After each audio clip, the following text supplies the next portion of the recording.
하나님 아버지, 오늘 또 새날을 허락하심을 감사합니다. 이 시간도 가장 먼저 주님의 귀한 말씀의 자리로 나오게 하셨사오매 성령 하나님을 통하여 귀한 것을 깨닫게 하여 주시고 더 깊은 기도의 자리로 나아갈 수 있도록 인도하여 주시옵소서. 예수님의 이름으로 기도드립니다. 아멘. 찬송가 206장 하나님께 찬양드리겠습니다. 주님의 귀한 말씀은 내 발의 빛이요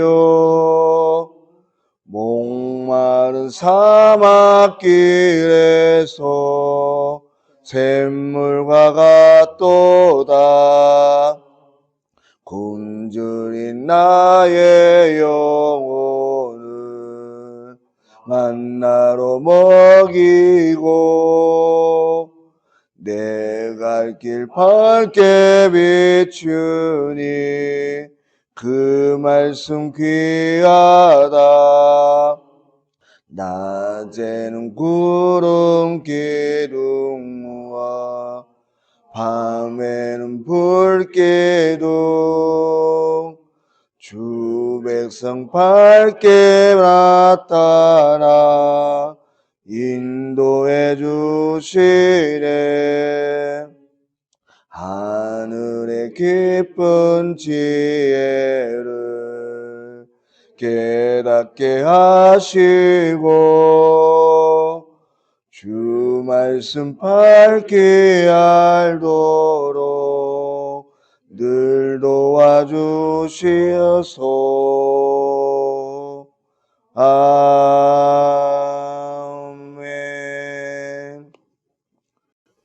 하나님 말씀은 잠언 13장 13절 말씀입니다. 함께 읽도록 하겠습니다. 말씀을 멸시하는 자는 자기에게 패망을 이루고 계명을 두려워하는 자는 상을 받느니라. 아멘. 오늘 우리가 읽은 이 말씀에는요, 이 말씀과 계명이라는 두 단어가 등장을 합니다. 먼저 이 앞부분에 언급하고 있는 말씀이라는 단어는 히브리어 원어로 다바르라고 하는 단어를 사용하고 있는데, 이 단어는 말하는 것이라는 뜻을 가지고 있습니다. 말하다라고 하는 이 히브리어는요, 크게 두 가지가 있습니다. 아마르라고 하는 단어는 일반적인 언어 행위를 말하는 것이죠. 그야말로 말 자체를 말하는 것입니다. 다음에 오늘 본문에 사용된 이 다바르라고 하는 단어가 있는데, 이 말도 말을 하는 행위를 가리키는 것에 있어서는 이 아마르와 거의 동의어로 사용되지만 이 둘 사이에는 중요한 차이점이 있는데, 그것이 뭐냐면 이 다마르라는 단어가 이 아마르라는 단어에 비해서 성취점에 강조를 두고 있다고 하는 것입니다. 다시 말해서 빛이 있으라 하면 곧 빛이 생겨나서 말씀하신 바를 이루는 것과 같이 빛이 있으라고 하신 말씀과 이 빛이라는 실체가 별개가 아니라 하나라고 하는 것이죠. 다시 말해서 이사야 55장 10절에 11절 말씀에서 보는 것과 같이 이는 비와 눈이 하늘로부터 내려서 그리로 되돌아가지 아니하고 땅을 적셔서 소출이 나게 하며 싹이 나게 하여 파종하는 자에게는 종자를 주며 먹는 자에게는 양식을 준 것 같이 내 입에서 나가는 말, 이 다바르도 이와 같이 헛되이 내게로 되돌아오지 아니하고 하나님이 기뻐하는 뜻을 이루며 내가 보낸 일에 형통함을 이루게 한다, 이런 말이 되는 것입니다. 사람의 말은 공허하게 흩어지지만 하나님의 말씀은 반드시 성취되며 이루어지는 능력이 있다고 하는 것이죠. 한마디로 하나님의 말씀에는 이루시는 힘이 있는 것입니다. 다음에 계명이라고 하는 이 단어가 나오는데, 이것은 우리가 잘 아시는 대로 하나님의 명령입니다. 하지만 단순히 무엇은 하라, 무엇은 하지 말라고 하는 그런 명령이 아니라 앞부분에 사용된 이 말씀과 같이 율법, 계명 등을 뜻하는 것입니다.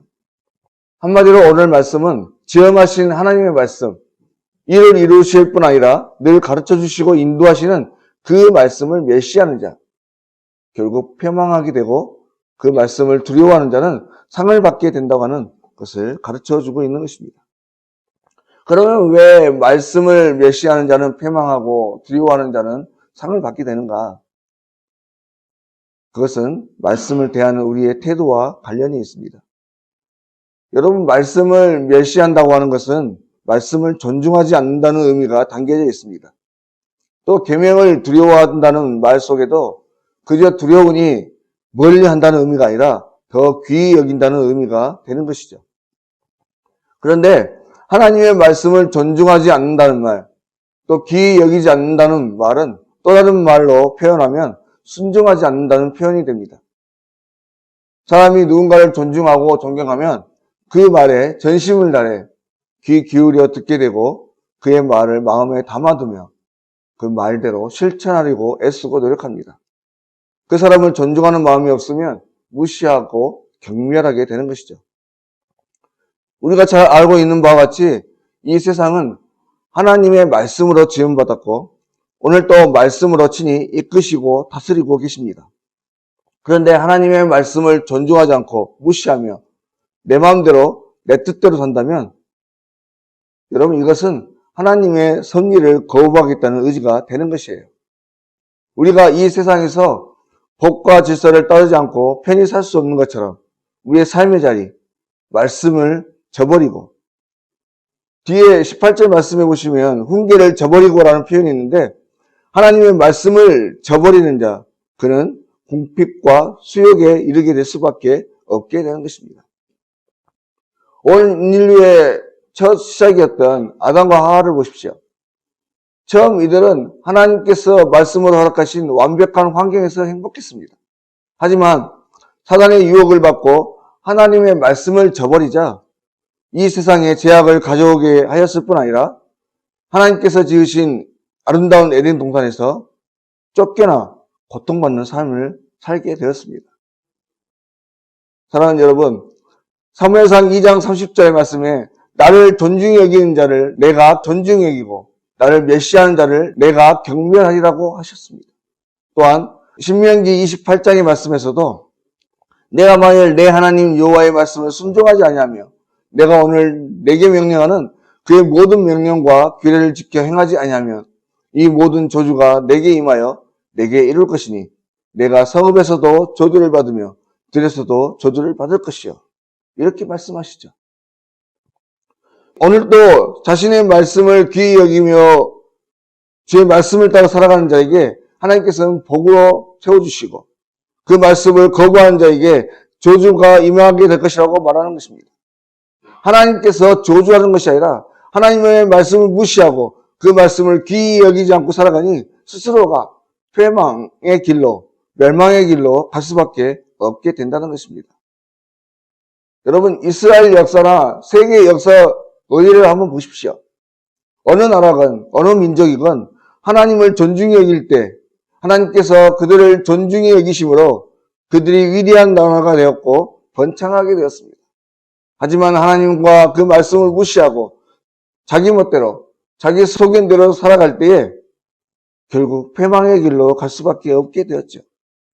그러므로 사랑하는 여러분, 오늘 우리들도 이 한날 남은 우리의 인생 어찌하든지 우리의 지식과 지혜가 아닌 세상 문화나 발전해가는 문명이 아닌 주의 말씀, 기록된 말씀, 그리고 오늘 또 끊임없이 주시는 계시의 말씀, 거리에 세워진 표지판처럼 이미 가르쳐 주시고 계시고 방향을 지시하고 계시는 그 말씀에 귀 기울이시고 그 말씀을 소중히 여겨서 그 말씀대로 살아가려고 애쓰고 노력하는 저와 여러분의 귀한 인생들이 되실 수 있길 바랍니다.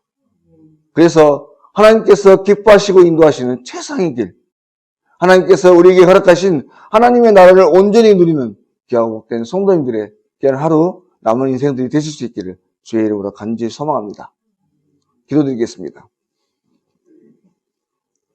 하나님 아버지, 오늘 하루도 세상에 그 어떤 것도 아닌 주의 말씀에 더 귀 기울일 수 있게 하여 주시고 주의 말씀을 따라 주님의 인도하시는 그 길로 온전히 나아갈 수 있게 하여 주시옵소서. 그래서 주의 말씀을 존귀히 여기는 자에게 주시는 놀라운 축복, 하늘의 신령한 복과 땅의 기름진 복이 온 성도들의 삶의 자리에 가져갈 수 있도록 주여 인도하여 주시옵소서. 걸어가신 예수님의 이름으로 기도드립니다. 아멘. 하늘에 계신 우리 아버지, 아버지의 이름을 거룩하게 하시며 아버지의 나라가 오게 하시며 아버지의 뜻이 하늘에서와 같이 땅에서도 이루어지게 하소서. 오늘 우리에게 일용할 양식을 주시고 우리가 우리에게 잘못한 사람을 용서하여 준 것 같이 우리 죄를 용서하여 주시고 우리를 시험에 빠지지 않게 하시고 악에서 구하소서. 나라와 권능과 영광이 영원히 아버지의 것입니다. 아멘.